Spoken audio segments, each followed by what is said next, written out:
Hi, thanks for stopping by. I just wanted to take a few minutes briefly to explain the many different ways that DuraTex can be applied.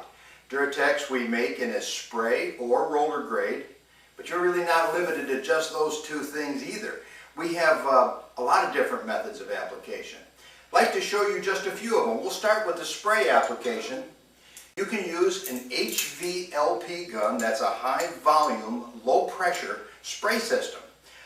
Fluid line and an air line, and you can use either a 1 quart pressure pot, a small unit like this if you're doing small work, or you can use the 2.5 gallon pressure pot, hook the hoses up to this, and you can use that for larger jobs. You can even use a 5 gallon pressure pot sprayer for real high production work for some of the bigger cabinet shops.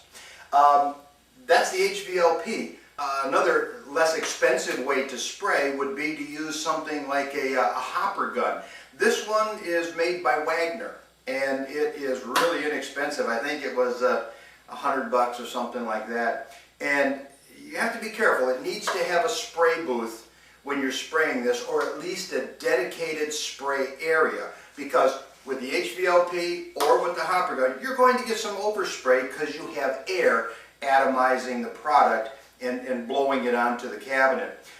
A handy little unit. You can create some nice textures with this, with any of the spray equipment.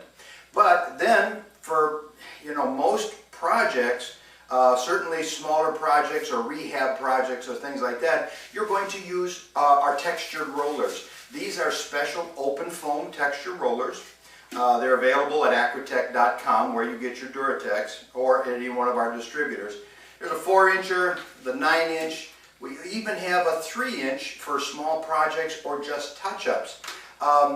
If you have a cutout in your cabinet, which you all do, and you want to hit the recesses within the cabinet where the speaker mounts, you can use a cheap brush. Just dip it in the product and just dab it in and around. So typically you'll use the rollers with a roller grade, the sprayers with a spray grade. However, sometimes guys like to create a very mild texture, and they'll use the roller and use the spray grade DuraTex, which doesn't give them quite as much buildup or not quite as aggressive a texture. So that's another little thing that you can do. There's also one technique that's kind of interesting, and it utilizes a simple shopping bag.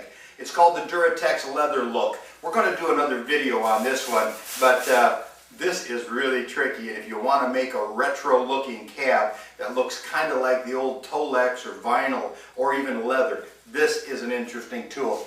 Lots of different ways to apply DuraTex, and you can create any texture you want, all the way from very mild to extremely wild. That's what you get with DuraTex. Thanks for stopping by.